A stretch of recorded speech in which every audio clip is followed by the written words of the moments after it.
Hello students, we meet again for the next video of metals and non-metals. Now the topic of this video is ionic bonding.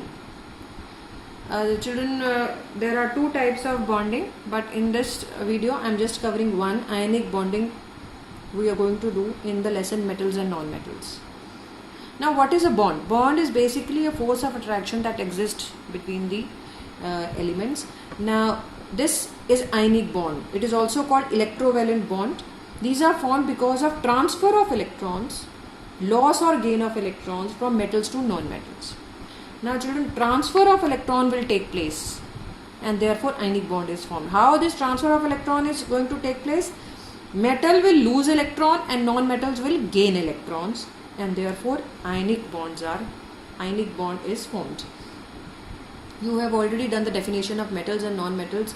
There we have explained how metals get a positive charge when they lose electrons, and the non-metals get a negative charge by gaining electrons. So metals get positive charge because of transfer of electrons, and non-metals get a negative charge because of gain of electrons, and the bond formed between positive and negative ion is called ionic bond.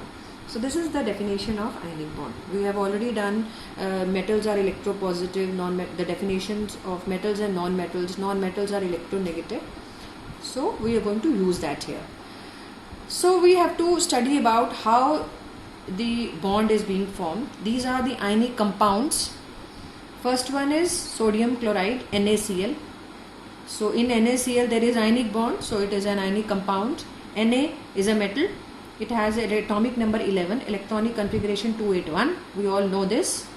It is not happy with the electronic configuration it has. It wants to become stable. It wants to attain the nearest inert gas configuration. So it loses one electron and forms positive charge. Na plus 2,8 is the configuration. Cl is a non-metal. It has electronic configuration 287. It gains one electron and forms Cl minus 288.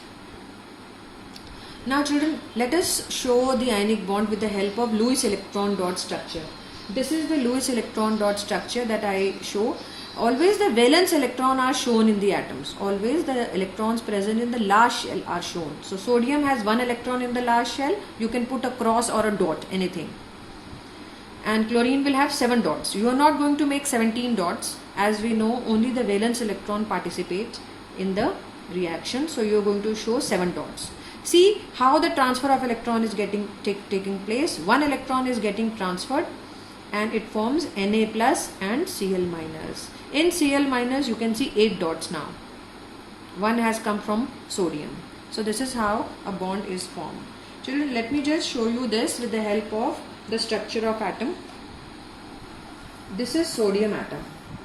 Sodium atom has 2 electrons in the first shell, 8 in the second, 1 in the last. And chlorine has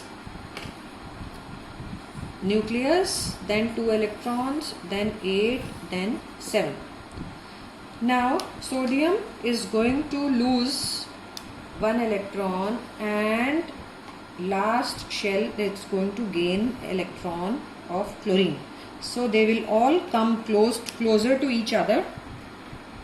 The atoms will come closer to each other. This is sodium ion and this is chloride ion.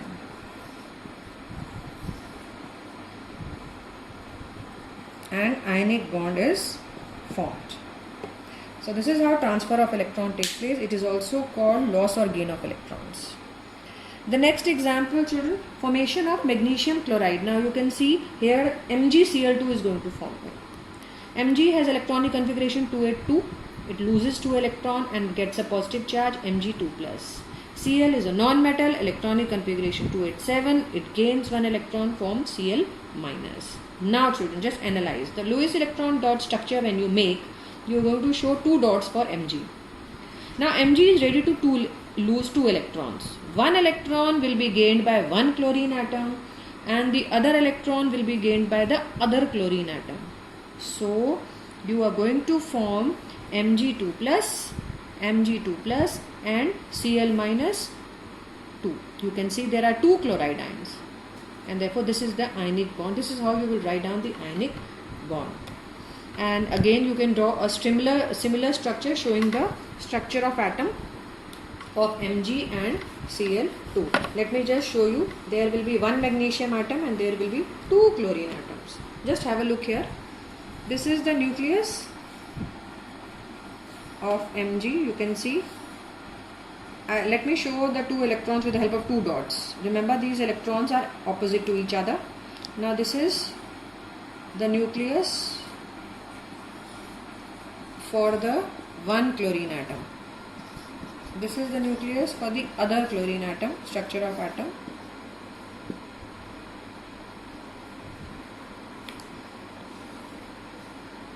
Now,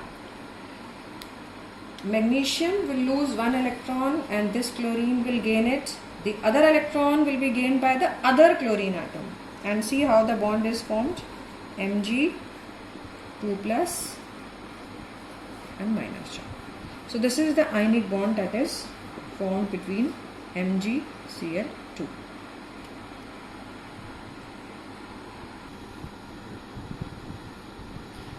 Next example is calcium oxide, CaO. Now calcium has electronic configuration 2882. It is again ready to lose two electrons, and oxygen is able to gain these two electrons. And see how the Lewis electron dot structure is written. Calcium, I have shown 2 dots. Oxygen, I have shown 6 dots. So calcium is not happy. It will lose 2 electrons and oxygen will gain the 2 electrons, and this is how calcium will have a 2 positive charge, oxygen will have a 2 negative charge, and there you can see the 8 dots with oxygen. Okay, so there it forms CaO. Other examples can be CaCl2, LiCl, MgO, KCl, Al2O3. Now similarly children, I have made these 3 examples. I have showed the bonding for these 3 ionic compounds. You can make for these also. I have given these as homework in the assignment. Next is the properties of ionic compound. Now all those compounds that we have shown the bonding right now, they have ionic bond, so they are all ionic compounds. Now just have a look at the properties. The first property, it is very important, it can come in the exam, the reasoning, the reasons for all these. First property is physical state. All ionic compounds are solids. Physical state meaning whether they are solid, liquid, gas, because of the strong interionic force of attraction between the oppositely charged ions. We all know, because they are held together by strong forces, so they will have a solid rigid structure, and they will have they exist as solids. Melting and boiling points, it is the next property. Ionic compounds have high melting and boiling points. Why? Because you understand that they have a strong force of attraction. Now when you are trying to melt it, you are going to provide considerable amount of heat energy to break these bonds, because these bonds are very strong. There is a strong interionic force of attraction, so the melting point and boiling point will also be high. So because force of attraction between the ions is very strong, so considerable amount of heat energy is required to break the strong interionic force of attraction. What does interionic mean? Interionic means between the ions. In between the ions there exists a force of attraction which is very strong. Next is the solubility. Children, ionic compounds are soluble in water, but they are insoluble in solvents like kerosene and petrol. Conduction of electricity. Now this is very important. Understand that ionic compounds, they will not conduct electricity in solid state, but ionic compounds will conduct electricity in aqueous or molten state. What does aqueous mean? Aqueous means when it is dissolved in water. So this is because a solution, when the solution is made, this is because a solution of an ionic compound in water contains ions which move to the opposite electrodes when electricity is solution. Ionic compounds in the solid state do not conduct electricity because no movement of ions takes place. Movement of ions in the solid is not possible due to their rigid structure. Thus, in molten state and the solution of ionic compound, the ions move freely and conduct electricity. So these are the properties of ionic compounds. Thank you, children.